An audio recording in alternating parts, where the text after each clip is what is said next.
ছাত্রদের পক্ষে একটা স্টেটমেন্ট দিলেই তো কালকে থেকে আমি মহান নেতা হয়ে যেতাম। ছাত্রদের পক্ষে বললাম, আমি যদি বলি ছাত্রদের পক্ষে এটাক করো, এখন সবকিছু ভেঙে চুরে দাও, এইটুকু বললে পরে পরের দিন থেকে ফেসবুকে আপনি কি দেখতেন যে আগামী প্রধানমন্ত্রী হওয়ার যোগ্যতা আছে ব্যারিস্টার সুমনের। আমি তো কোনো খারাপ কিছু করলে যে আপনি আমার পতন চাইবেন।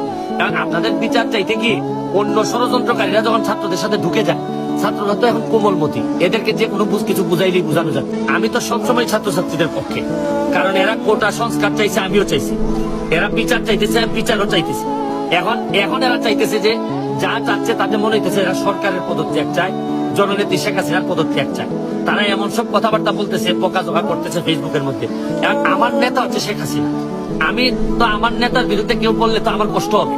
এবং আমি যদি মনে করি যে আমার নেতা শেখ হাসিনা, এখন আপনি যখন আমার নেতারে আপনি গালাগালি করবেন, তখন আমি আপনার সাথে আর কত দূর যাবো? এখন আপনি আস্তে আস্তে যখন আমার বুকের উপর উঠে যাবেন, তাহলে এখন যদি আমি ছাত্রদের পক্ষে, ছাত্ররা ধরেন আমার পতন চায়, যে আমি কি আমার পতনটুকু কিভাবে চাইতে পারি যদি নৈতিক ভাবে? আমি তো কোনো খারাপ কিছু করি নাই যে আপনি আমার পতন চাইবেন। কারণ আপনাদের বিচার চাইতে কি অন্য ষড়যন্ত্রকারীরা যখন ছাত্রদের সাথে ঢুকে যায়, ছাত্ররা তো এখন কোমলমতি, এদেরকে যে কোনো কিছু বুঝাইলেই বোঝানো যাচ্ছে। তো এই কারণে আমি তো একটা বিবেক আছে, আর আমি তো একটা মেম্বার অফ পার্লামেন্ট।